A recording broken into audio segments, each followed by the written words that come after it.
In 1989, a new drug hit the market with a promise that sounded too good to be true.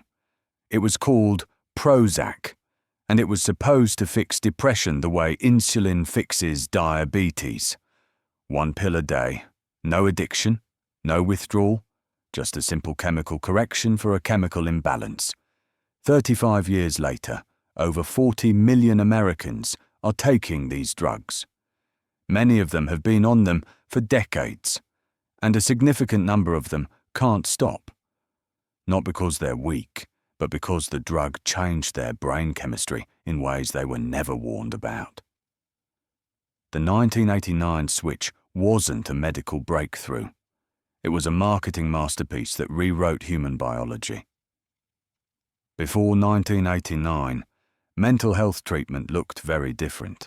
If you were sad, anxious, or struggling, you had a few options. You could go to therapy and talk through your problems. You could wait it out, trusting that time and support would help you heal. Or, if things were severe, you could be prescribed benzodiazepines like Valium or Xanax.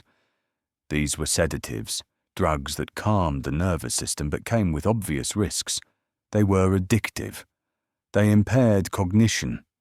Doctors knew they were dangerous, so they prescribed them cautiously and for short periods. The medical world was searching for something better, something that could treat depression and anxiety without the addiction risk. The pharmaceutical industry was searching too, but for a different reason. Benzodiazepines were losing patent protection.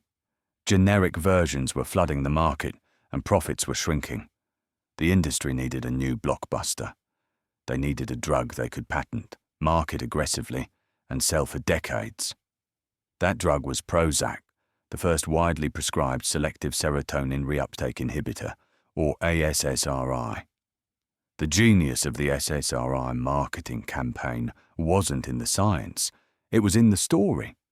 The pharmaceutical company Eli Lilly, along with psychiatrists who consulted for them, crafted a narrative that was simple, compelling, and wrong.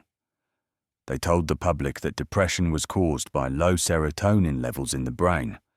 Just like diabetes is caused by low insulin, depression is caused by low serotonin.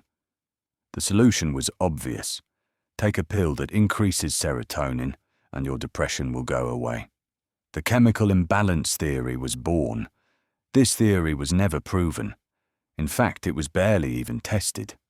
The idea originated from observations in the 1950s, when researchers noticed that drugs which depleted serotonin seemed to cause depressive symptoms in some people. But correlation is not causation. Decades of research have failed to find consistent evidence that people with depression have lower serotonin levels than people without depression. A major review published in 2022 analyzed years of studies and concluded there is no convincing evidence that depression is caused by a serotonin imbalance. None. But by the time that review was published, the damage was done. The chemical imbalance theory had been repeated so many times in so many doctors' offices, in so many drug advertisements, that it became accepted as fact. Patients believed it. Doctors believed it. Insurance companies reimbursed based on it. The entire framework of modern psychiatry was built on a foundation that didn't exist. It was marketing disguised as medicine.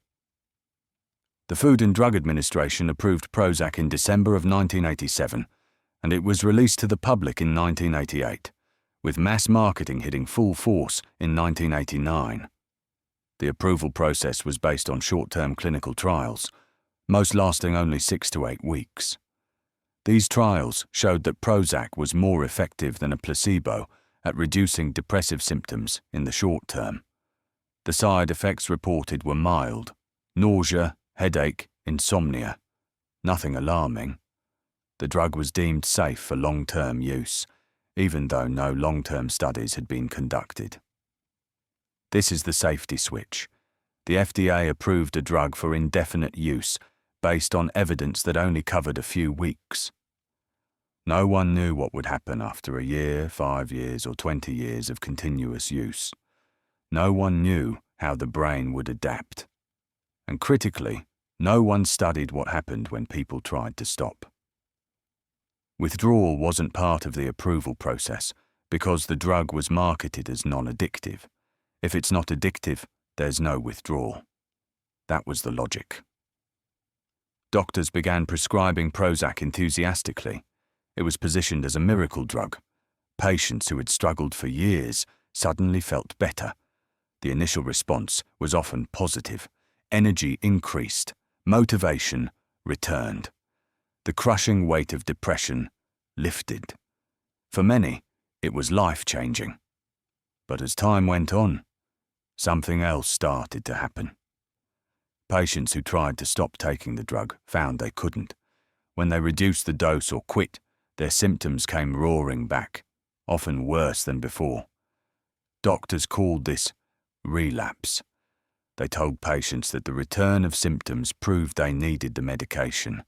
It wasn't withdrawal, it was the underlying disease reasserting itself.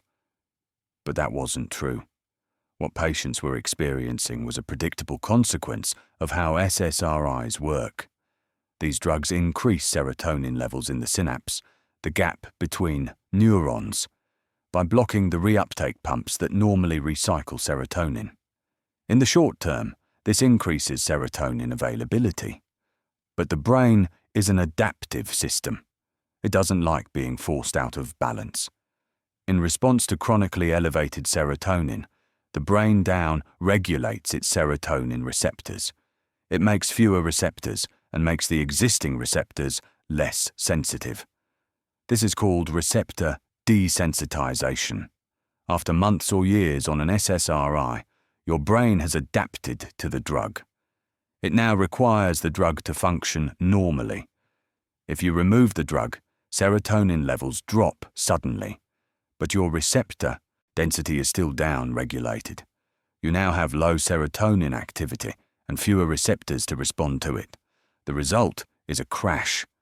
Severe depression, anxiety, brain zaps, dizziness, nausea, insomnia, and suicidal thoughts. These aren't symptoms of your original condition. These are withdrawal symptoms. The drug created a dependency, and the medical establishment labelled it relapse to avoid accountability. Patients were told they needed to stay on the medication for life. The initial promise of a short-term fix became a permanent prescription. The number of people taking SSRIs exploded. By 2000, over 10 million Americans were on them. By 2020, that number had more than quadrupled. Entire generations have been medicated from adolescence into middle age. The drugs were prescribed not just for severe depression, but for mild sadness, social anxiety, post-breakup grief, and work stress. Normal human emotions were pathologized and drugged. The trade-off was significant. SSRIs don't just reduce sadness, they reduce everything. Patients report feeling emotionally flat, disconnected, numb. Joy feels muted. Sadness feels distant. Anger becomes inaccessible. The drugs don't cure depression by restoring normal emotion. They cure it by dampening all emotion. You're no longer suffering, but you're also no longer fully alive. Many describe it as living behind glass. You can see life happening, but you can't quite touch it. Sexual function is obliterated for many users. SSRIs are notorious for causing loss of libido, difficulty achieving orgasm, and erectile dysfunction. In clinical trials, the reported rates were around 30%, but real-world surveys suggest the actual rate is closer to 70 or 80%. The disconnect exists because patients don't always report sexual side effects to their doctors, either out of embarrassment or because they assume it's unrelated. For many, sexual dysfunction becomes so normalized they forget what normal felt like. Then there's the cognitive impact. SSRIs can cause brain fog, memory problems, and reduced motivation. The very symptoms that drive people to seek treatment sometimes worsen on the medication. Patients find themselves trapped. Off the drug, they feel terrible because of withdrawal. On the drug, they feel numbed and dysfunctional. There's no winning position. The withdrawal trap is the cruelest stage. Once you've been on an SSRI for years, stopping becomes extraordinarily difficult. The brain's serotonin system has been fundamentally altered. Some people can taper off slowly and recover within weeks or months. Others experience withdrawal symptoms that last for years. Some never fully recover. This is known as post-SSRI sexual dysfunction, or PSSD, though the term undersells the problem. It's not just sexual dysfunction, it's emotional blunting, cognitive impairment, and a loss of the sense of self. PSSD is only now being recognized by regulatory agencies, decades after these drugs were approved. The European Medicines Agency and the FDA have both issued warnings, but only in the last few years. Patients who have been suffering for 10 or 20 years are finally being told that their condition is real. It's not in their head. It's a documented consequence of the drug. But for many, that acknowledgement comes too late. The damage is permanent. The mechanism behind PSSD is not fully understood, but research suggests that SSRIs may cause epigenetic changes, alterations in gene expression, that persist even after the drug is stopped. These changes affect the production of serotonin receptors, sex hormone receptors, and neuroplasticity factors. The brain is rewired, and in some cases, it doesn't rewire back. This is not a side effect listed on the prescription bottle. This is a life-altering condition that was never part of the informed consent process. There are also emerging concerns about long-term physical health effects. Studies have linked chronic SSRI use to increased risk of bone fractures, bleeding disorders, and metabolic dysfunction. The drugs interfere with platelet function, which is essential for blood clotting. Serotonin plays a role in bone density regulation, and chronic manipulation of serotonin systems may weaken bones over time. The gut contains more serotonin receptors than the brain, and SSRIs disrupt gut motility, leading to chronic digestive issues. The most disturbing aspect is that these risks were either unknown or ignored during the approval process. The pharmaceutical industry conducted the trials, analyzed the data, and presented the results to the FDA.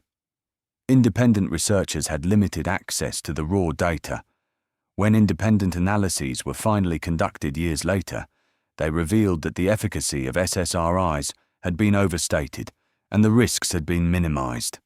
Trials that showed no benefit or serious harm were often not published. This is called publication bias, and it systematically distorted the medical literature. The lost generation is now middle-aged. They were prescribed these drugs in their teens and 20s, during critical periods of brain development. Many were told they had a chemical imbalance that required lifelong treatment. They believed their doctors. They trusted the system. Now, decades later, they are realizing they were part of an experiment conducted without informed consent, without long-term safety data, and with financial incentives that prioritize profit over health. The real tragedy is that we pathologized normal human suffering. Sadness is not a disease. Anxiety is not a malfunction. These are emotional responses to difficult circumstances. Sometimes those circumstances are external, like job loss, relationship problems, or trauma. Sometimes they're internal, like unresolved grief or unmet needs. But in almost all cases, the solution is not to numb the emotion. The solution is to address the cause. We live in a society that is designed to produce stress, isolation, and exhaustion. We work longer hours for stagnant wages. We live far from family and community. We spend our days staring at screens, bombarded with bad news and social comparison. We eat processed food that disrupts our gut and brain chemistry. We don't sleep enough. We don't move enough. We don't connect enough. And when the inevitable sadness and anxiety arise from this lifestyle, we're told the problem is in our brain chemistry. We're told we need a pill. The pill doesn't fix the lifestyle. It doesn't repair relationships or create purpose. It doesn't reduce work stress or improve sleep. It just makes you care less. And for a while, that might feel like relief, but it's not healing. It's numbing. And numbing has a cost. There is a path forward, but it requires honesty. Doctors need to inform patients about the real risks of SSRIs, including the possibility of permanent changes and difficult withdrawal. Patients need to be told that these drugs are not correcting a deficiency. They are altering brain chemistry in ways we don't fully understand. Informed consent means knowing that stopping may be harder than starting. For those already trapped, there is hope, but it requires patience. Tapering must be done slowly, sometimes over years, with dose reductions as small as 10% at a time. Support systems are essential. Therapy, community, nutrition, exercise, and time all play a role in recovery. Some people fully heal. Some people regain most of their function. Some carry permanent scars. But all of them deserve to know the truth. The 1989 switch changed how we think about the human mind. It turned suffering into a diagnosis and emotion into pathology. It created a multi-billion-dollar industry built on a theory that was never proven. It trapped millions of people in a chemical dependency they never consented to. The legacy of that switch is still unfolding. The question now is whether we have the courage to admit the mistake and choose a different path. Subscribe if you want to unplug from the matrix of medical dependency.